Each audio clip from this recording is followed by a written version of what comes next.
بناوی خوای گەورە سڵاوتان لەبێت بەڕێزانم شەو لە بەرنامە ئەمڕۆ سەر دواکەوتنی وچە هەروە کۆبوونەوەی حکوومەتی ماوە بە سەرچووی هەرێم دەکەین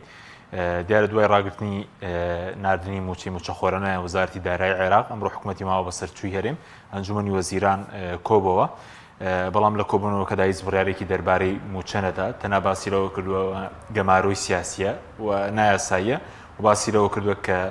نامە دەنێرن بۆ کۆمەڵگەی نێودوڵەتی هەروە داواشیان لە عێراق کردووە لە ئەنجومەنی وەزیران عێراق پێراچوونەوە پێدا بکە ئێمە قسە سەرەوەەکەین بۆ تێوان هیچ بڕیارێکیان نەدا وایە هیچ داهاتێکیان لە بەردەستدانیە لە داهاتی ناوخۆ و نەوت کە بتوانن لەم بەرە جەژنانەدا موچەیەک دابشکەن و سەبارەت بە هۆکاری دواکەوتنی فەرمان سالاری دادگای فیدراڵیشکەوە بڕیار بوو فەرمانێکی کاتی دەربکا بۆی کە موچە بنێت بۆچی دواکەوت و ئایا کێشەکان لە بینی هەرێم بەغداد پێوەست بە موچە سیاسیە خود داراییە و چۆن چارەسەر دەکرێت چارەسەرەکەش چییە؟ ئەم پرسیان لەگەڵێک لە بەڕێزان مامۆستا دلێر مەحموود ئابووری سوەندامی پێشووی پەرلەمانی کوردستان و دواتریش مامۆستا بەکر حەمە سدیق پسپۆری یاسایی لەگەڵمان دەبێت سوپاسی ئامادەبوونیان دەکەین مامۆستا خێرمێک لە بەڕێستانەوە دەست پێ بکەین دەمەوێت سەرنجی بەڕێز بزانم لەسەر بەرلۆی بچین سەر کۆبوونەوەی ئەنجومەنی وەزیرانی حکوومەتی ماوە بە سەرچوو لەسەر ئەو دواکەوتنی موچە و ئەو بڕیارەی وەزارەتی دارایی عێراق بەڕاگرتنی موچە و باسکردنەوەی کە پشتی هەرێم تەواو بووە و سەرنجی بەڕێز چی بوو لەوبارەیەوە؟ سوپاس بۆ بەڕێز و تەلەڤیزیۆنەکەتان و بینەران و بیسەرانی تەلەڤیزیۆنەکەش لە ڕاستیە خۆی ئەوە حکوومەتی عێراق و ژیانی خەڵکی تێکەڵاو بە پرسە سیاسی تەکنیکیەکان نەکردایە یعنی ئەیتوانی حکوومەتی عێراقی موچەش بنێرێ و هەروەها ئەو کاتە مفاتەحەی دادگاش کات و هەروەها لە ڕێگەی ئەنجومەنی نوێنەرانی عێراقەوانێ ئەو کێشانەی کە هەیەی کێشە دارایانی کە لەگەڵ هەرێمی کوردستان هەیەی لێوە چارەسەری بکردایە نۆکو یەکسەر بڕیار بدات کە موچە نەنێرێت و یەکسەریش بڕیاردا کە بڵێ من موچە نەنێرم لەوەی هەمان کاتیشا بڵێ مانگەکانی داهاتوش هیچی نەماوە هیچ شتێکی نەماوە یعنی ئەوە پێشتر ئەوەنە ئەڵێن من ئەو پرسیارە لە حکوومەتی عێراق و لە حکوومەتی هەرێمی کوردستانی شەکەم ئایا پێشتر هیچ مناقەشەیەکیان کردووە لەسەر ئەو بابەتە کە بڵێنەوە هیچ بەشێکتان نەماوە ئایا پێشتر حکوومەتی هەرێمی کوردستانیان ئاگادار کردوێتەوە کە ئێوە هیچ بەشێکتان نەماوە لەما بەڵێ خەتای لەما حکوومەتی فیدراڵی ینی کە قوت و ژیانی خەڵکی گوزەرانی خەڵکی بڕیوە ئەمە ئەتوانم بڵێم خەتای ئەوە ئەگەر تۆ ئینەکتەیە ئەتوانیت ئەڵێ کە حکوومەتی هەرێم داهاتی نەوتی و نانەوتی نانێرێت ئەمە ئەوە پێشتر لەگەڵ حکوومەتی هەرێمە باز بکرایە ئەوە پێشتر لە ناو ئەنجومەنی نوێنەرانی عێراقدا باز بکرایە یان پێشتر ئەوایە مفاتەحەی دادگای فیدراڵی بکرایە کە لەسەر ئەو مۆزوعات چیەکرێت چی ناکرێت ئەو ئێستا داوای کردو ڕوونکردنەوە حکوومەتی فیدراڵی تەنها داوای ئەوەی کردووە کە قەرارێکی وەلایی فەرمانێکی وەلایی دەرکات لەسەر ئەو بڕیاری کە پێشودایەتی بڕیاری وەلاییش لە خۆیەوە دەرناکرێت ئەوە زیاتر وازانم یاسایەکان لێزانن لە خۆیەوە دەرناکرێتە بێ ینی ئەسبابی خۆی هەیە زەمینەی خۆی هەیە کە لە چ کاتێکا دەرئەکرێت ئەسبابی خۆی هەیە ئەو قەرارە وەلاییە ئەمە ئەوە اینجا لە هەمان کاتیشا خۆی ئەتوانین بڵین ئەگەڕێتەوە بۆ ئەوەی کە حکوومەتی هەرێمیش خۆی لە خۆیان حکوومەتی هەرێم بیانووی داوە بە دەستەوانێ حکوومەتی هەرێم بیانووی چی داوە بە دەستەوانێت تۆ وەکو قانونی ئیدارەی مالی کە لە بودجە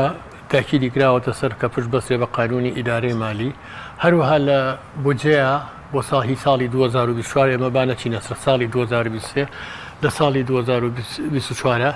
هەروەها تاکید کراوەتە سەر مەسەلەی ئینفاقی فعلی ئەو خەرجیانەی کە بەکردەوە یەکرێ کە تاکید کراوەتە سەرەوە ئەوە حکوومەتی هەرێم ئایا نازانم خۆی بە عەمدەن ئەوەی کردووە و بە دوواداشوونی بۆ نەکردووە کام داهاتانە فیدراڵین و کام داهاتانەش ناوخۆین کە بە ناوخۆ ئەبێت و بۆ داهاتی نانەوتی تاکو ئێستا کە ئەوەشی کە نردوێتی بەپێ ئەو تەقریر و ئەو راپۆرتانەنین کە خۆی نردوێتی بۆ حکوومەتی فیدراڵی زۆر کەمترن لەو بڕێ کە نردوێتی ئەمە لەلایەک لەلای ترەوانێت حکوومەتی عێراقی لە هەمان کاتیشە داوای چیەکە داوای داهاتی نەوتیشەکات ئەڵە داهاتی نەوتیشەکە کاتی خۆی کە ئێمە ئەڵێ اتفاقمان کردووە کە ڕۆژانە 400,000 بەرمیل بنێردێت ئێستا ڕۆژانە دەست باسیەوەکان نزیکەی 300,000 بەرمیل بە ڕۆژور بە ڕێگەی ناڕەسمی ئەنێرێتە دەرەوەی عێراق و هەرێمی کوردستان و پارەکەی حکوومەتی هەرێمەڵەیە یعنی ئەگەر بەهاتایە حکوومەتی هەرێمیش ئەو بیانووی نەیە بەدەستەوە داهاتە نانەوتەکەی بەپێ ئەو تەقریرانەی کە خۆی پێشتر نردوێتی وەزارەتی دارایی هەرێم نردوێتی بۆ وەزارەتی دارایی حکوومەتی فیدراڵی بیناردایە و لە هەمان کاتە مەسەلەی ئەو نەوتەی کە ئەڵێت بیناردایە یعنی کێشەکانی لەگەڵا هەڵکردە هەڵبەتە حکوومەتی عێراقیش نەئەهاو ئێستا چەند ڕێگەیەکی ئەتوانم بڵێم لە زۆر حاڵەتە ئەو ڕێگە ئەوانی کە ئەو گرتوێتی قوت تەنها تاسیری هەیە کە ئەوەیە بۆ سەر قوتی هاوڵاتیانی هەرێمی کوردستان ئەیتوانی حکوومەتی فیدراڵی ئەیتوانی قوتی هاوڵاتیانی هەرێمی کوردستان نەبرێت بەڵکو ئەیتوانی بە شێوەیە تر ڕێگەی تر هەیە لە ڕێگەی پەرلەمانی عێراقەوە لە ڕێگەی دادگاوانەیە کێ ئەو داهاتە نەوتی و نانەوتیانەی نەناردووە سکاڵای لەسەر ئەو تەجیل کردایە خۆ هاوڵاتیان داهاتی نانەوتی و نەوتیان نەبردووە بۆ خۆیان هەر کەس بچێ بۆ خۆی پەلاماری بەرمی لێبات و بەرمی لێ بەرێتە ماڵەوانێ بەڵکو یان هەر کەسە بچێ بۆ خۆی لە شوێنێکە سەیتەرێکدانێ و گومرگ وەرگێ بەڵکو ئەوەی کە هەیە حکوومەتی فیدراڵی ئەزانێ کێ بەرپرسە ئەوە زووتر بچوایە بڵین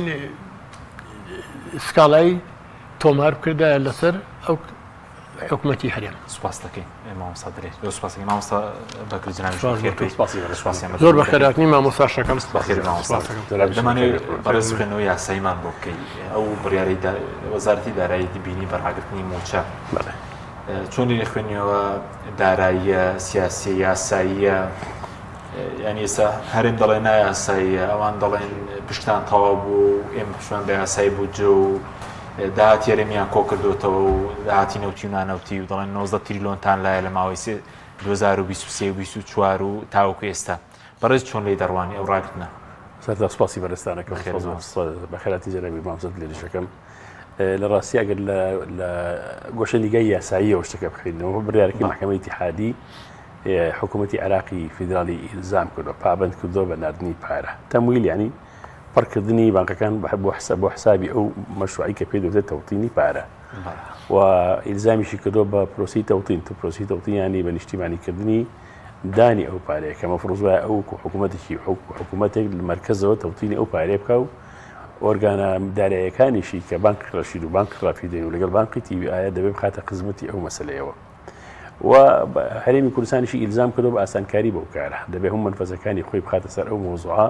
بۆی کا خزمەتی ئەو کارە بکە ئەوەی کە ڕوویاوەرە و لە ڕۆژی دەرچوونی بڕیارەکەەوە هەتاوەکو ئێستاکە حکوومەتی عێراقی فیدراڵ پابندی ئەم بڕیارە نەبووە یعنی بە شێوازێکی مەزبوط نەبوو لە پێش دژنی پار مەسەن دوو معاشی نرد پارچەی نرد و لە ڕاستیشە بڕیارەکەی محکەمە یعنی مەسلەی نردنی موچەی ڕەبت نەکردەوە بە قەزی حلکردنی کێشەی دارایی نێوان حکوومەتی هەرێمی کوردستان پێنی بۆ نیە ئەستان بڕیارێک کە لە 2024 چوو کە بەڕێژت خۆت پارێزەری دۆسیەکە بووی لە خاڵی یەکەم باسی تەوتین دەکاوایە خاڵەکانی دواتر باسی میزانی مڕاجعە داهاتی ناوخۆنەوت پێوەست نین بەیەکەوە ئەم قەرارە خۆی ئەستی داواکەی ئێمە پەیوەندی بەوە هەیە کە تۆ مۆزەفی هەرێمی کوردستان لە کاتی خۆیان معاش وەربگرێ و نەبێتە بەشێک لەو سەرایی لە بینی هەرێم و بەغدایە ئەمە ئەستی داواکەیە و قەرارەکەش لەسەر بۆ ئاراسەیە دەرچووە محکەمە خۆشی ئیزافەیەکی دیکەی کرد کە بۆ قازانجی وەزەفی فەرمانبەران بوو ئەوش مەسەلەی تەوتینە مەسەلەی تەوتین پرۆسێکی دارایی زۆر سادەی ڕاستە حکوومەتی عێراقی فیدراڵ بە ئۆرگانەکانی خۆی ئەیتێ پەڕێنێ بەڵام پرۆسێکە بۆ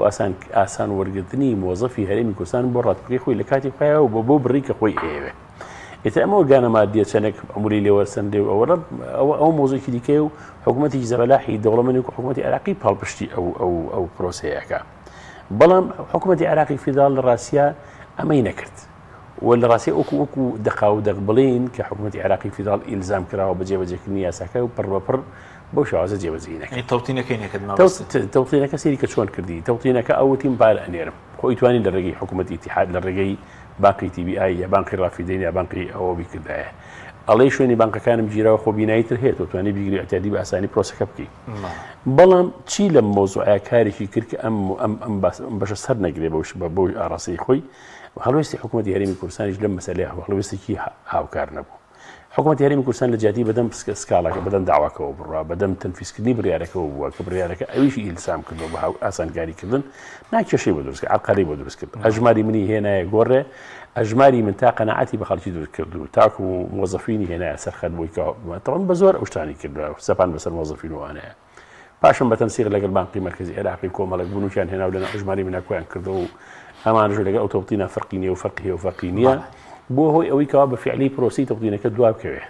کە دوای شەش لەسەر حسابی چێ دواکە لەسەر حسابی هەوڵەتی ئەتیادی دواکەوێ هەوڵەتی ئەتیادی لە جیاتی ئەوەی سوود وەربگرێت لە بڕیارەکەی محکەمەی ئیتیحادی بچێتە دەرەوەی ئەو سەراو ململانەیە کەچی کەوتەوە ناوی چێش هاوکار بوو یەکەم بە دەرەجەیەکەم حکوومەتی ئیتیحادی بە دەرەجەی دووەمیش حکوومەتی هەرێمی کوردستان حکوومەتی ئیتیحادی لەبەری کە پارەکە لایەوە مەفروضە بینێرێ دەبێت حکوومەتی فدراڵی پارە بنێری و تەوتین بکات بەڵێ هەر بەزابراکی دادی هەر لە ڕۆژی دەرچوونیشە دەبێت جێبەجێ لە ڕۆژێت 22/2020 بەڵێ جێبەجێ ماوەسای بڕگەکانی ترکە باسی داهاتی ناوخۆنە و دەکات ئەو مۆزوعی دیکە بڕگە یەکەمەوە ئەو لەناو حیسیەتی قرارەکە ئێمە تەمام مناقەشاتمان لەسەر ئەو مۆزوعە زۆر کرد لای هەمان تەقدیم کرد وەڵامیان ناینەوە لای هەیان تەقدیم کرد وەڵامان نانەوە هەمووی نووسی ئینشەڵڵا بە کتێبێک بڵاوە بێتەوە فترێکی دیکە ئینشەڵڵا هەموو هاوڵاتی ئەیبینێ کە ئەم بەشیان پەیوەندی بە قانونی موازنە بێت محکەمەی ئیتیحادی دوشتی مناقەشە کرد لەناو مرافعەکە هیچیان مەسەلەی موازنە بوو ئەحکامەکانی موازنە کە ئێمە لە ئەنجامی ئەوەی کە ئەوان لایحەیان تەقدیمە کرد ئەیان و حکوومەتی هەرێمی کوردستان داهاتی نەوتی و نانەوتی تەسلیم نەکرد ئێمە ژەوانەوە مەسەلەی داهاتی نەوتی و نانەوتی سەرایەکە لە بینی هەرێم و بەغدا ئەخایەنێ مادەی 11 موازنەی عێراقی کە بۆ 3 ساڵە ئەو مادەی 11 عمریش سەراعی بین هەرێمی کوردستان و بەغدا هەر لە ڕۆقانونەکە بۆ 9 ساڵ درێژە کاتەوە یعنی تو 9 ساڵ خۆ ناکرێت هاوڵاتی هەرێمی کوردستان چاوەڕانی ئەوە بکە کە ئەم سەراعە کەی حەسب بێت کەی بەلایەکە بکەوێت تاکو بتوانێت موچەی خۆ وەربگرێت لەبەرەوە حەلی عادلانەی محکەمەکە ئەوە بکە بە فعلی موچەی فەرمانبەرانی هەرێمی کوردستان بڕاتە دەرەوەی ئەم سەراعە یعنی حتا بڕاتە دەرەوەی میزانیەش بس ئەوە نیست کە ئێستا شتێک بۆ هەرێمی کوردستان لێت بناوی ناوی موچە قسەیەکی کرد بوو گوایە توێتی لە بڕیاری دادگا هاتووە دەڵێ موچەی موچەخۆرانی هەرێم بدرێ لە ناوپشکی هەرێم لە بودجێ عێراق ئەوە لە هەیە چکێسە دەڵێن پشکەکەتان تەواو بووە لە بڕیاری دادگاوە هەیە نا بڕیاری دادگا باسی لەو مۆزوع ناکە بڕیاری دادگا بووکو عەرز بکرد باسی دوو فەقەرێ بەجیا باسەکە کەڵێ موچەی موچەخۆرانی هەرێمی کوردستان دەبێت بدرێت بە هەر سیغەی بێت دەبێت بدرێت نابێت دواب بکەوێت وەکو چۆن بەسراویەک و نەجەفیەک و کەربەلایەک و بەغدادیەک وەرێگرێ عێراق مۆزەفی هەرێمی کوردستانیش پێویستە لەو کاتەیە معاشی خۆی موچەی خۆی وەربگرێ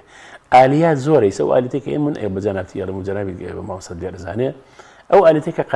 قرارەکە دیاری کردەوە جینا ئالیاتی خیالی تر زۆر جاران معاش چۆن نەهە بۆ شوازە بینێر یعنی ئاسان بوو ناردەکەی حکوومەتی ئیتیحادی ئەوەی نەکردەوە چی کرد بەبیان و هاوکاری نەکردنی حکوومەتی هەرێمی کوردستان لە بەشەکەی دیکە کە پەیوەندی بە جێبەجێکردنی موازنەوەیە بڕگەکانی قانونی موازنە لەگەڵەوە کە کورد خۆی بەشدار بووە لە ناو لجنەکانی موازنەیە لە کاتی نووسیوی قانونی موازنە کورد بەشدار بوو لە هەموو فەقەرەکان هاوە چ لە ئەنجومەنی وەزیران چ لە ناو مەجلیسی نوابی عێراقیش تۆ کە کاتی تەصدیقەکەی یاخود نوێنەرت هەیە لەوێ تەصدیقی ئەو قانونی موازنەیەکی دەبێت حسابات بۆ هەندێک شت هەیە بیکەی کەئەنەه کاتێک کە تۆ سەیری ئەو قانونی موازنە کەئەنەه هەستەکەی لە ئەنجومەنی وەزیرانی عێراقی ئینسانی کوردیتیان نەبوو لێ قسەی بکە شتێک بڵێ جملەیەک بڵێ چکە کۆمەڵێک شتی تێدایە لە ناو قانونی موازنەیە مادەی 11 و 12 و 13 هەموو یەک پارچە سەراعاتە یعنی درێژکردنەوەی سەراعەکانە پارە ئەنێرم پارە نارێم بۆ نمونە حسابێکیان کردوێتەوە بۆ حکوومەتی هەرێمی کوردستان و بەغدا کە داهاتی نەوتەکان چەندێکە بیخەنە ئەو حساب بانقیەوە لە ڕۆژی دەچوونی موازنەکە لە ڕۆژ دەچوون موازنەکە هەتاکو ئەو لەحظەی کە ئێمە لە محکەمەکە بوونی فرسێک لە هەرێمی کوردستان ئێستاش خۆ وەزارەتی دارایی عێراق بە پێی یاسای بوجێ حسابێکی بانکی کردوتەوە بۆ داهاتی حساب بانقیەکەم بۆ بەڕێسم باس کرد لە قانونەکەتی هیچ بارێکی تێ نەچووە هەرێمی کوردستان هاوکار نییە یعنی ئیداری سەراعەکە کات لەگەڵ ئیداری سەراعەکە خەریکی ئیشی خۆیەتی خەریکی پتەوکردنی هەندێک پێگەی ئابووری و علاقاتی خۆیەتی لەگەڵ دەرەوە لە ناوەوت بەڵام ئەوەی کە گلەی ئێمە لە هەرێمی کوردستان بەڕاستی ئەو بەشەیەکە لە ناو سەراعەکانی خۆیان ئەویش حکوومەتی عێراقی فیدراڵ گوێ نایە بە هاوڵاتی هەرێمی کوردستان یعنی کەئەنەه هاوڵاتی هەرێمی کوردستان هاوڵاتی هەرێم نین کەئەنەه هاوڵاتی هەرێم نین ئێستا تۆ هەر گلەیەک لەسەر کابرای بابایکی عەرەب هەبێ کابرای کە لەوێ دەژی گلەیەک لێ هەبێ حەقی خۆتە مەساڵی گلەیەکە و بێگانەیەک و کابرای کەمل لە کۆن و تازەیە لەگەڵ باوکی و برای ئەو کەسی ئەو سەراع و ململانەیەکم هەبوو باسی عەرەب و کورد نەکەین بەڵام خۆت ئەم بەشەکەی خۆتە ینی بەشەکەی خۆت و هاوڵەتێکی خۆتە. سپاس دوای دێمەوە خزمەت لەسەر فەرمانە کاتێک کە ئەمری وەلایەکەش بۆ دەرناچوو قسە دەکەین چونکە دادگا ڕاگەنراوێکیشە بوو خەڵکی دڵخۆش کرد و دوایش ئەنجامی نەبوو. مامۆستا لێ دێمەوە خزمەت بەڕێزت سەبارەت بە کۆبنەوەی ئەمڕۆی ئەنجومەنی وەزیرانی حکوومەت ماوە بەسەر چ شە بوو بەس ڕاگەنراوە کە هەروەکو خەڵک تەنیا قسە بوو بۆ هیچ بڕیارێکی تێیان نەبوو تەناوە دەڵێن نامەدەنێرین بۆ کۆمەڵگەی نێودەوڵەتی داوا لە عێراق دەکەن ئەنجومەنی وەزیرانی عێراق پێداچوونەوە بکا با بڕیارەکە دەڵێن گەماروی خسۆتە سەر هەرێم و سیاسی و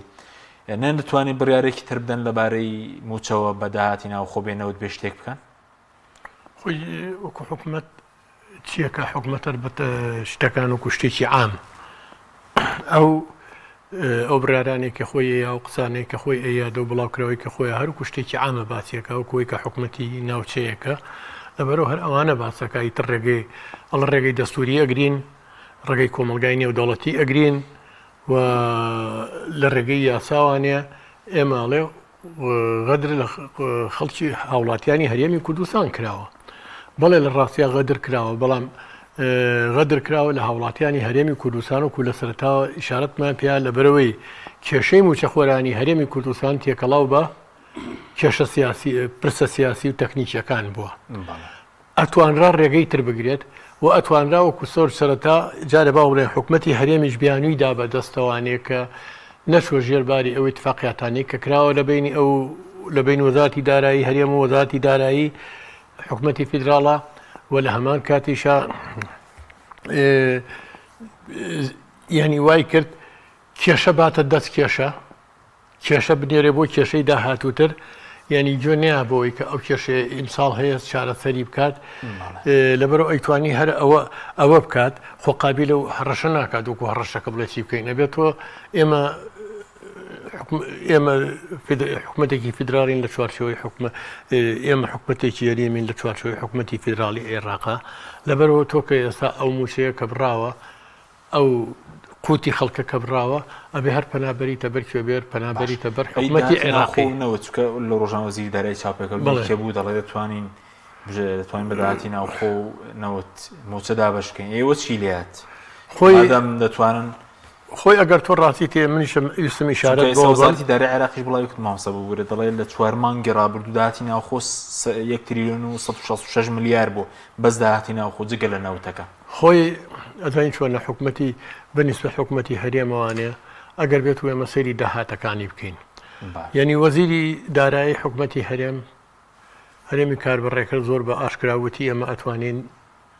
چارەسەری بکەین کێشەی موچە لەوانەیە بە قەنەعەتی متوانن چارەسەری بکەن لەبەرەوەی زۆر لە کەناڵەکە زۆر لە ئەو شوێنانی کە زانیاریان پێ ئەڵێ کە ڕۆژانە 300,000 بەرمیل لەنێردێت ماناوە لە مانگێکە 9 ملیۆن بەرمیل ئەنێردێت ئەگەر لەو مانگایە کە سعری ئیمڕۆی بازار 65 دۆلارە هی بەرمیلە نەوت کە پێشتری ساڵی پێشوو لە $70 بەرەو ژوورتر بوو ئێمە بە هەبوو هەر بەرمیلێک ئەگەر لە ساڵ 40شی بۆ دابنین لە ساڵ 50شی بۆ دابنین بە 35 دۆلاریش دای بنین تقریبا نەکاتە 472 میلیارد دینار 472 میلیارد دینار وەدەهاتی ناوخۆش کە خۆیان بە پێی راپۆرتی خۆیان کە یانە بە دیوانی چاودێری عێراق یانە بە وەزارەتی دارایی عێراق مامۆستا بە تێگرا 391 میلیار بڵێ من ئەوە ناڵێم وەسەتێکی وەرەگرم 300 میلیار 300 میلیارەکە لە یا کاتە 772 میلیار ئەمە ئەتوانرا هیچ نەبێ بۆ ئەم مانگەی کە پێش دەژنە کە مانگی پێنجە ئەتوانرا حکوومەتی هەرێم توانای هەبوو کە بتوانێت موچەبا بە هاوڵاتیانی خۆی تاکو ئەگەینە دوای جەژن لە دوای جەژن اینجا لیجان دروست بکرایە عفو لیجانی تەکنیکی و لیجانی سیاسی دروست بکرایە لە هەردوو لا بۆی بتوانن چارەسەری ئەو مۆزوع بکەن ناکرێت خۆ ئەوەی کە حکوومەتی عێراقی لێ یعنی ئەوەی کە حکوومەتی عێراقی لێ زۆر خەتەرە ئەو ئەڵێ هیچ حەقێکی نەماوە هیچ بڕەپارەیەکی نەماوە لە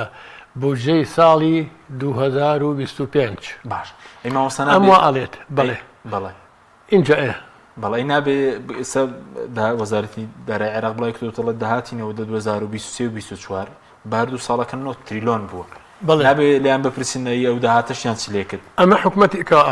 حکومەتی عێراقی بەس داهاتینەوت بەڵێ حکومەتی عێراقی با بچێ لێپرسینەوە لەگەڵ حکومەتا بکە خۆ ئەو پارەی کە براوە ئەو پارەی کە دیار نییە خۆ هاوڵاتیان و موچەخۆرانی هەرێمی کوردستان نیان بردووە بەپێی یاسای بەپێی ئەو قرارەی دادگای فیدراڵی کە هەیە ئەبێ هاوڵاتیانی هەرێمی ژوک و هەموو عفو موچەخۆرانی هەرێمی ژوک و هەموو موچەخۆرەکانی تری عێراق مانگانە موچەی خۆی بدرێتێ اینجا شەتێکی داناوکو تەوتینی موچە ئایا حکومەتی هەرێم بۆ تاکو ئێستا تەوتینی موچەی نەگرتووە بۆ گرتوێتی بە هەژمایی منەوانێ بۆ میقدارێ پارە کە بڵێ نرخی ڕسوماتی ئەو ئیشەکە هەیە بۆ ئەو ڕسوماتێکی کەم بۆچی سوورە لەسەر ئەوەی هەرەوە 33 میلیارد دەکات بەڵێ 33 میلیارد دیناری ساڵە هەر کامیکیان 2500یان لێ دەبڕێت خۆرەکە هەموو تەواو قوت و پەرژەوەندی و گوزەرانی هاوڵاتیانی هەرێمی کوردستان گرنگتر یاخود 30 میلیارد دینار 30 میلیارد دینار دەریان کرد ئەمان گرنگترە ئێمە نابێ ئەوە ینی ئەوە بکەین کە ناوێ بۆ شوێ خۆی گرنگە لە ئێستاوانێ حکومەتی هەرێمی کوردستان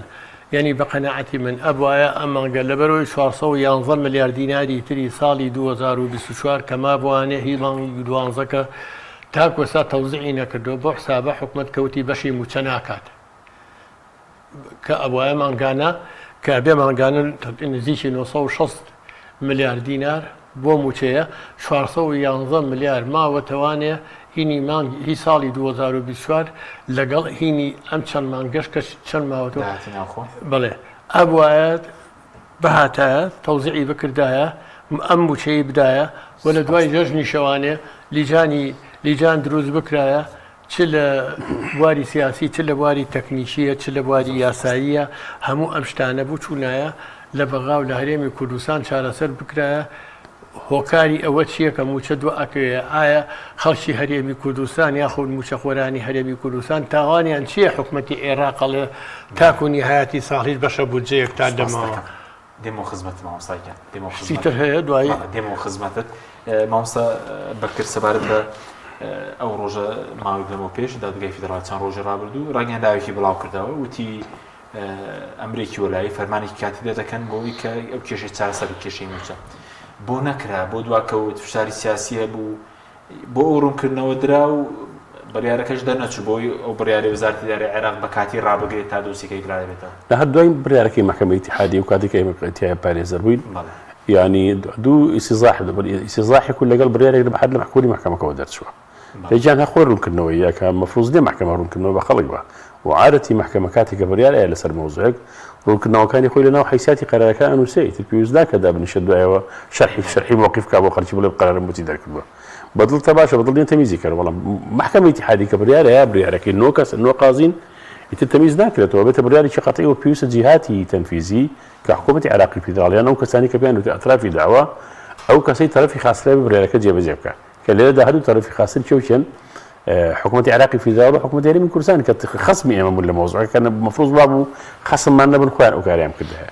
ئەمری وولایی لە کاتێکا دەرەچێت بۆ ئیشێکی ئیجرایی دەرەچێت و شتێکی موقەتی ئیجرایی دەرەچێت کە بۆ تا ئەسلی داواکەیەک لابێتەوە هۆک بڕیارەکەی ئێمە بۆ مانی تەمووز و ئابیش ئەمری وولایی منداوا کردبوو لە مەحکەمەی ئێمە دوایەوەش داوامان کردبوو لە ئەسلی حەقەکەیەکەوە بڕیارێکی گشتی دەرکا بۆ ئەوەی هاوڵاتیانی هەرێمی سوود لەو بڕیارە وەربگرن بەڵام ڕوونکردنەوەکەی محکەمە کە نەیابێنەوە ئەزانم زیادەیە پێویست ناکرد ڕوونکردنەوەی زیاتر بە حتا بڕیارێکی فەرمانێکی کاتی دەرکات هیچ پێویست ناکە خۆی بڕیارەکە مەرزیمە خۆی تەیف سامی لە نووسراوەکەی دەڵێ پیشەن بە ئەو کە پشکی هەرێم تەواو بووە دەڵێ پیشەن بە ناقانونیبوونی بڕیارەکەی بڕیاری وەزیری مالیە نیە قوربان و بڕیاری ئەنجومەنی وەزیرانە ئەنجومەنی وەزیران بڕیاردەری پارەیە لەو مۆزایەوە وەزیری مالیە فقط تەنفیزەکە لە شتەکەیە وەزیری مالیە بۆی نییە پارەگل باتەوە پارچیەکە تەنفیزی ئەوامیری ئەنجومەنی وەزیرانەکە لەبەرەوە ئێستا وەکو ئیزرائیلی لاتۆ مۆزوعەکە لە واجهەکەەوە دیارە ئەو خەڵکە گوژە بەس حقەتە فەرمانەکە فەرمانێکی سەر و تر خۆیەتی ئەمەی کە تەیف سامیەکە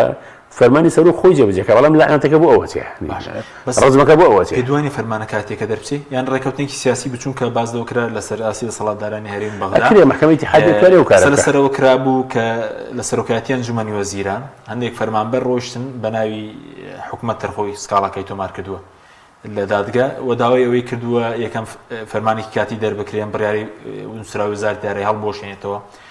موچە لە خەرجی فعلی دەرکا پشکێرێن و بەرگەی سێمیش دەڵێ موچە لە داهاتی ناوخۆ و نەوجیاب بکاتەوە ینی دووبارە ئەو سکاڵای ئەو چەند دۆسیە لە خۆ دەگری ئەو بەشی یەکەمی نەبێت کە جەنابەت فەرمووت کە پەیوەندی بە مەسلەی وەستاندنی هەڵوشانەوەی بڕیارەکەی وەزیری مالیەوە هەیە بەشەکانی تری هەموو لە قەرارەکەی محکەمەیە هەن و ئەم بەشەش ئێستا محکەمە سەلاحیەتی هەیە ئەمریکی ویلایی دەرکا بۆ وەستاندنی یا هەڵوشانەوەی ئەو بڕیاری کە وەزیری مالیە دەری کردووە چۆ سەلاحیەتی مطلقی خۆیەتی و توانێت بڕیارە بە بەس بۆ بەشەکانی دیکە لەبەری کە لە بڕیارەکە ئەوەی تێدایە جارێکی دیکە ناڕاتەوە سەری چکەڵم بڕیارم دەرکردووە دەستم هەڵگیراوە بەڵگای دادگا بەڕوونی باسیەوەی نەکردو پشکی هێرێن بە دەربکرێت لە خەرجی قوربانەوەڵا بە حکوومەتی اتحادی حکوومەتی ئەنجومەنی وەزیرانی حکوومەتی اتحادی تەمویلی پارەی مۆزەفینی هەرێمی کوردستان بکە لە بودجەیکە لە گیرفانی خۆیەکە لە میزانی گشتیکە ئەو محکەمەی اتحادی مەسئول نیە لەو مۆزەوە هەرێم مهاوڵاتی هەرێمی کوردستان لەکوێ مەعاش دەرێت بە بەزخراوێک بە هەمان شێوە حتا مانع نییە ئەو موچەی کە دەرێت بە هاوڵاتی هەرێمی کوردستان لە بودجەی ئەسڵی هەرێمی کوردستان دەرچێت چۆ بودجەی هەرێمی کوردستان تەنها باسی مۆزەف نییە و ئەسڵاً لە میزانی ئەو 3 ساڵە شتێک نەناوی موچەی هەرێمی کوردستان بێ ئەوەی هەیە میزانیە بە سێکتەرەکانی خۆی کە دابەزێتە خوارەوە بودجەیەکی زەخم نێڕا بۆ هەرێمی کوردستان هی بۆ ئەو 3 ساڵە شتێکی تیانە ناوی ئەوە بێت توڵی میزانی تەشغیلی هەیە و ناسەم چیت هەیە و چیت هەیە ئەو سێکتەرانی کە لە بودجە دیارێکرا عادەتی لەسەر بە خوارەوە دابەزێت بەڵام شتێک کە پێ بدێت تەخسیسی موچەی مۆزەف لە میزانی شتێکی وامان نییە لە ڕاستیە ئەبێ هەرێمی کوردستان لەوە بە هەرێمی کوردستان ئەو کاری نەکردووە ئێدا جاری پشتێکی لە شوێنێک لایە بۆ ئیشەکانی خۆی ئێستا خۆ تۆ لە هەرێمی کوردستانە موچەی خەڵکی تر دوا ناکەوێت موچەی وەساتی خۆیان دوا ناکەوێت موچەی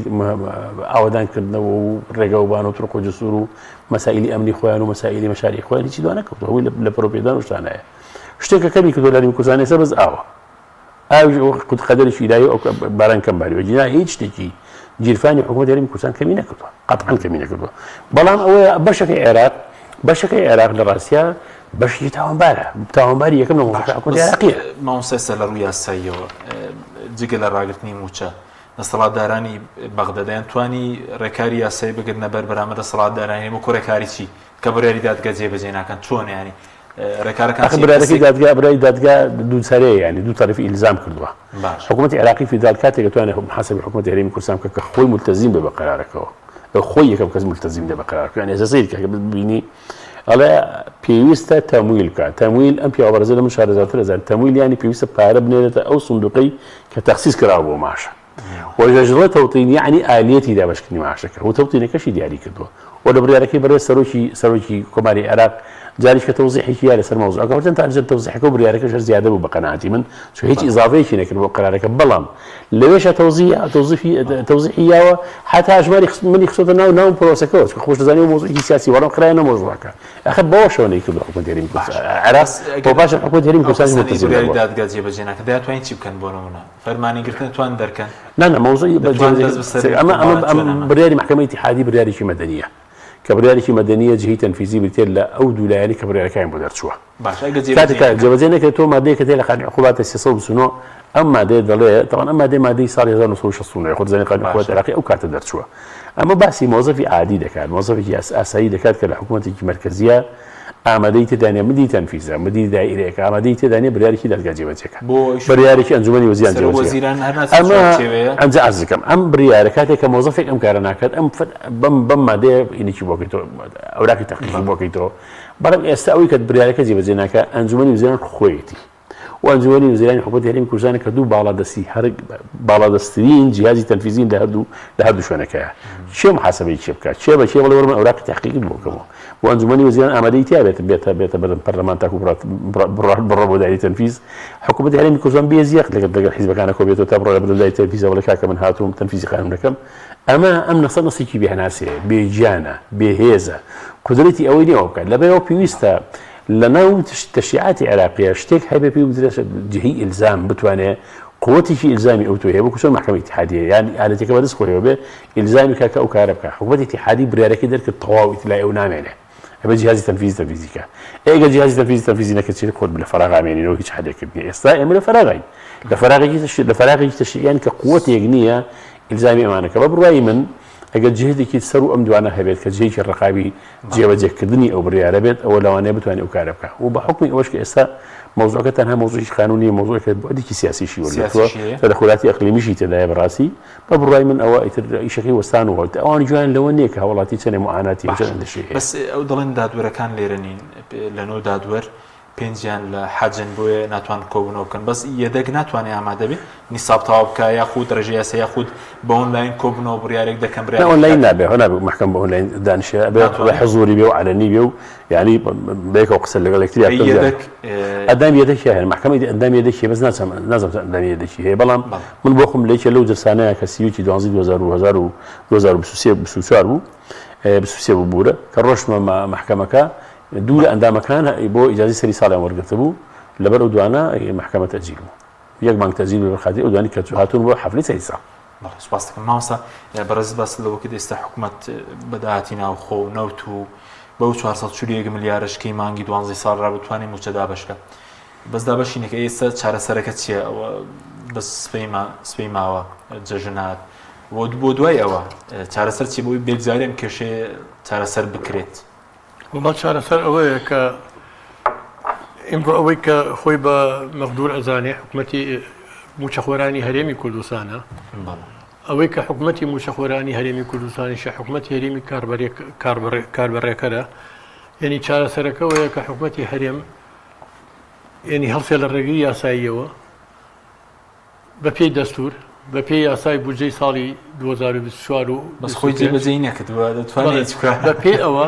هەڵسێ بچێت ڕێگەی یاسایی بگرێت ڕێگەی یاسایی بگرێت ڕێگەی تەکنیکی بگرێت چارەسەرەکەی ئەبێ بکات ئەگینا چارەسەرەکەی بۆی کە ئێمە بڵین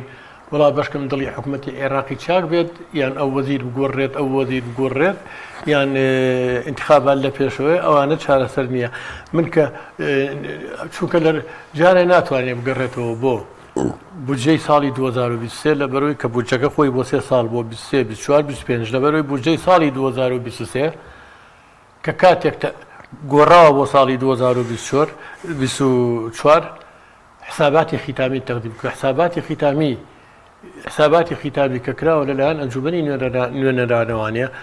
هیچ کەم و کوڕیەک تەحویل نابێت بۆ ساڵی داهاتوو ساڵی داهاتوو لە یەکی یەکەوە تاکو سیەکی دوانزەی ساڵی داهاتوو کە ساڵی 24 دەستی پێکردووە هەتاکو ئێستا خشتەی بودجەی ساڵی 2024 نێراوە بۆ پەرلەمان بۆ ئەوەی بودجەی ساڵی 2025ش بۆی بودجەی ساڵی 2024 دابخرێ و بودجەی ساڵی 2025 بکرێتەوانێ و لەسەر ئەو ئەساسە پارە تەخسیس کرێ چ بۆ بودجەی تەشغیلی چ بۆ بودجەی وەبەرهێنان یعنی ئەمە خۆی ئەگەڕێتەوە من ئەگەڕێتەوە سەر ئەوەی یانی ئەمە بەڵێ ئەڵێن حکومەتی هەرێم بیانووی دا بەدەستەوانێ خۆی نەچۆتە ژێر ئەو اتفاقیانەوانێ ژێر مادە قانونیەکانەوانێ نەچۆتە ژێر مادەکانی بودجەوانێ بەڵام لە هەمان کاتیشە حکومەتی عێراقیش یعنی من تەسەوەرم وایە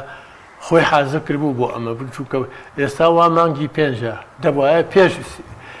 پێرسیوێکی دوانزەی ساڵی 2024 حساباتی ختامی ساڵی 2024 بێنایە بۆ ناو پەرلەمانی عێراق لە پەرلەمانی عێراقا بیوتە حکومەتی هەرێمی کوردستان لەوێ تۆ ئەوەنەت بردووە ئەوەنە قەرزاریت تۆ بەشی ئەوەنە بووە سەریکە تۆ بەشی ئەوەنە بووە ئەوەنە بردووە ئیتر لەمەوتوە تۆل بۆ مەساڵی 2025 ئەوەنە تەبێنێت بەڵام کە ئەوەی نەکردووە ئەی باشە حکومەتی هەرێمی کوردستان بۆ ڕازی بوو شو ئەویشی فێرکرد عینەر خۆی کە لە ساڵی 2014 وانێ هیچ بودجەیەک نەهاتوەتە ناو پەرلەمانی کوردستانەوە وای زانی ئەویش فێرە بێتر لەمە دوا بودجە نایەتە ناو پەرلەمانی عێراقەوە بەڵام نە ئەو بەمەبەست خۆی لە خۆیان پلانێ بوو ئێستا کە ئەڵێ ئێوە ئەوەی کە حکومەتی عێراقی ئێڵێ ئێستا ئەڵێ ئێوە بە پێی ئەو بەشەی کە بەرتانەکەوێت لە ساوە 12.67 لە کۆی بودجەی فعلی پارەی فعلی خەرج کراو ئەوەتان تەواو بووە ئیتر بۆ مانگی 5 بەرەو ژوور تا کۆچێتە مانگی 2025 هیچ شتێکتان نەماوە ئەی بۆ لە پێش ساڵی 2025 بودجەی ساڵی 2024 نەهێنا حکوومەتی هەرێمە ئاگادارکەیتەوە کە تۆ ئەوەنە قەرزداریت ئەوەندە قەرزداریت ئەوەنە بردووە زیاد لە بودجەی ساڵی 2024 داوامانە بە تۆ لەبەر ئەوە تۆ ناومێنێت ئەمە لە لایەک تشەوە حکوومەتی هەرێم تەنها ئەوەیە خۆی ئەتوانم بڵێم چۆن وەزیری دارایی هەرێمی کوردستان ئەڵێ ئەتوانین موچە بین قەنەعەتمەیە کە ئەتوانن موچەی تر مانگی 5 و مانگی 6 خۆیان بتوانن خۆیان حازرکەن و بتوانن لیجان بنێرن و بتوان ڕێگەی وەکو ئیشارەتم پیا پێشتر ڕێگەی یاسایی لە ڕێگەی لیژنەی یاساییەوە لیژنەی تەکنیکیەوە لیژنەی بڵێن لە شارەزار لە بواری دارایی و بودجەوانێ بچێت لەگەڵ حکوومەتی عێراق مناقەشەی هەموو ئەو بابەتانە بکات چووکە بواقع هەردوو لا چی خەتای چێ و خەتای چێ چووکە ئێمە بە پێی دەستور ئێمە لە هەرێمی هاوڵاتیانی هەرێمی کوردستان بەشێکین لە عێراق بۆ موچەخۆرانیشمان ئەبێ هەمان مامەڵەی موچەخۆرانی عێراقی لەگەڵدا بکرێت. سپاس دەکەم مامۆستا دوخولەکیش بۆ بەڕێزت سەبارەت بە چەند خولەک بووم دوخولەک تاوتین نەکراوە بە پێیبڕیار بەس پێشتر باسکرا سوودانی پێڕازی بوو بەس لەو نووسراوی تەیفسامی دووبارە دەڵێت تاوتین نەکراوە کاتێک کە ناکۆکی سیاسیاڵە دەڵێن نەکراوە ئەوە چۆن مستحیلە تەیفسامی ئەگەی لەمە بە بڕیارکی دادگانێ بچکۆ نوسخە بڕیارەکە بۆ وەزارە دیدارایی ڕۆشتووە یعنی جهەی تەنفیزی ڕاستە حکوومەتی عێراقی فیداڵە بەڵام لەبەرێکەوە ئەو لەڕێی وەزاری داری و بڕیار جێبەجێکە نوسخەی بڕیارەکەی بۆ چووەتە بەردەمی و تەیفسامیش لەو ئافرەتە محەنەک و بلیمەتانی عێراقێکە کە حساباتی بە کۆمپیوتەرەکە یعنی وەکو عەقڵی کۆمپیوتەر وایە بۆیە بە عەمدی ئەم کاری کردەوە بە ئەمە جۆرێک لە چاواشەکە لەن تاوتینەکە نەکراوە بەهۆی بڕیاری دادگاوە نەکراوە حکوومەتی عێراق نەیکرد بەس کاتێک ئێستا لەگەڵ دەسەڵاتدارانی هەرێم کە ئێستا بینی تێکچووە دەڵێت تاوتینەکە نەکراوە نا حکوومەتی عێراقی فیداڵ نەیکرد تاوتینی نەیکرد باش بەس وەکو ئەگەر پشکی هەرێمی کوردستانیش بەشێکە لەو پرۆسی نەکردنی تاوتینی زارمی کوردستان ئەگەر ئامادەکاری دەربە بڕیاوی تاو بانکان لە خزمەتی توایە ئیشەکە ئاسانە بەس ئەم نەیکردی ئەویش نەیکرد ئەو نوتی نایکەمیش نەیکرد بەسییان خۆش بکەوی چارەسەر چیە سوودانی دەتوانێت موچە بەوکو پشکی هەرێم بنێرێ وەکو سولفە بینێرێ وەکو قەرز بینێرێ چۆنیانی والله حەکیم سێت ئەم مۆزوعە هێزی ئەقلیمی هەیە کە تەسیری سەبڕیاری سیاسی هەیە لە عێراق ئەگەر ئەو هێز ئەقلیمە بێ بە هیچ کەسی حل نابێت هیچ بەڵام ئەگەر بابەتەکە بابەتی یاسایی حرکردنی ئاسانەکە تۆ پێ دوای هێزی ئەقلیمیەکە من پێم وایە من پێم وایە ئەم پەیوەندی بە مەوزوعی گرەبەستە نەوتیەکەەوە هەیە احتیمالەکەەوە غازیەکە هەیە کە ئەو کە کراو بەبێ ئیزنی حکوومەتی عێراقی کراوە هەرچەند حکوومەتی عێراقی گومانم هەیە دوای کاغای لێ نەبێ بەبێ ئیزنی ئەوان کراوە بەبێ موافقەی ئەوان کراوە بەڵام موافقەی یعنی پشکی هەبێ یعنی حیسەی هەبێ بەشداری هەبێت چاودێری هەبێ بەسەر پرۆسەکە ئەو شتانەیە کە ئەوەی نەبێ دیارە تەقەن هێزی ئەقلیمیش حازرە بۆ تەدەخل لەو مەسەیلان چ دەست بەشەکەی و چ بەشەکەی ئێرش ئەگەر ئەوە بێت هەبە هاوڵاتی عێراقی حل نابێ هێزی ئەقلیممان زۆرە لەو لایە یان لەو لایە ئەو بەشەی کە بڕیار تەسیری هەیە لەسەر بڕیاری سیاسی لە عێراق بە ڕای من تەسیری هەیە لەسەر ئەم مۆزوعە ئەو درەوە هاوڵاتی عێراق ناتوانێت حل بکات بەڵام پەیوەندی بە ئێرانەوەیە مۆزوعەکە ئەگەر ڕەبتیکەی بە گرێبەستە غازیەکەەوە ڕەب دروستە بێت چۆن دروست نابێت تۆ هێزێکی هەیە گەورەی و کۆمپانیای ئەمریکی بێتە چۆن سەمەڵدا بنیشەوە لەو بندسەیە مۆزوعەکە دیارەکە ینی بەڵات لە کۆمپانیەکان خاوەنداریەتیان تۆزێک نادیارە دەڵێن کوردین و تێکەڵاو نایتر خۆ ئێستا ئەمان خۆیان بکەین بەڵام قسەیشتر بەخیرم مابوو ئەوە هەیە بەڵام ئەگەر بەشەکە یاسایی بەشە یاساییەکی زۆر ئاسانە ینی تۆ وەرە ملتەزیم بە قانونەوە ملتەزیم بە بڕیارەکەی محکەمەی اتحادیە و کێشەی حەل بێ حکوومەتی عێراقی فیداڵ پارەت پێ بەپێی بڕیارەکەی محکەمە پارە بنێرە حکومەتی هەرێمی کوردستان ئیستیجابەینە مەسەڵەن بۆ ئیستیجابەینە تۆ ئالیاتی ترت هەیە کاک یعنی هەموو محافظەکانی هەرێمی کوردستان دەتوان ڕاستەخۆ تەعامل لەگەڵ وەزارەتی دارایی هەرێمی حکومەتی عێراقی فیداڵ بکەن بەپێی دەستور دەتوان بیکەن بەس کە نایکەنتر ئەوەش کێشەیەکی سپاس دەکەم مامۆستا کاتمەوە ئەگەر بە کورتی بێ سپاس دەکەم وەڵا منش هەر بڵین بۆ چارەسەری ئانی کتوپەر هەنێ بەڕاستی پێویستە حکومەتی هەرێمی کوردستان ئیتر لە وشەی زەبر و ڕق و واکەینەوەمە دەرچێت هەرێمی کوردستانیانی بتوانێت لیژنەی تایبەتی من لە بەیانیەوانێ زووتر نیە لیژنەی تایبەتی من دروستکە لە هەموو بوارەکان ئێمە دەستوورێکمان هەیە لە عێراقدا بۆ جەمان هەیە و هەروەها کۆمەڵێ بڕیاری دادگای فیدراڵیمانێ یعنی لەگەڵ عێراق بکەونە گفتوگۆ بۆ ئەوەی کە لیژنە دروست بکرێت بۆ ئەو لیژنانە مفاتحەی بەقا بکەن لیژنەی تایبەتی من بێت بەڵام ئەگەر حکوومەتی هەرێم ئەمە دوا خات و لە دوورەوە تەنها بە دەرکردنی بەیاننامەیەک بەنووسین و بە تەحریری بە دەرکردنی بەیاننامەیە یان بە شەفەی و بەکردەوە نەیخاتە بواری کردەوە نەچێت معناها حکوومەتی هەرێم خۆی ئەمە لێرە ئەگەینە ئەو قەناعەتە کە حکوومەتی هەرێم ناوێت ڕێگەی دەستوری بگرێت بەڵکو پێی چاکە نەوتەکە لە ڕێگەی نافەرمی و ناڕۆنەوە بفرۆشێت لە پێناوی پەرژەوەندی حیزبابێ لەبەرەوە بن ینی ئەمە ڕێگە چارەسەرە ئیتر بە زووتری کات حکوومەتی هەرێم ڕێگەی بگرێت زۆر لە کۆمەلگای نێودەوڵەتی و کۆمەلگای ئیقلیمیش بۆ ئێمە باشترە لەبەروی ئێمە بە پێی دەستور هەرێمین لە عێراقا نەوکو بە شێوەیەکی تر. سوپاسان دەکەین مامۆستا دلێر مەحموود و مامۆستا بەکر حەمەد سەدەق سوپاسیان بەدەبوونتان دەکەین. سوپاس بە بینەرانی بەڕێز سوپاس باوکارانم خواتان لەگەڵ.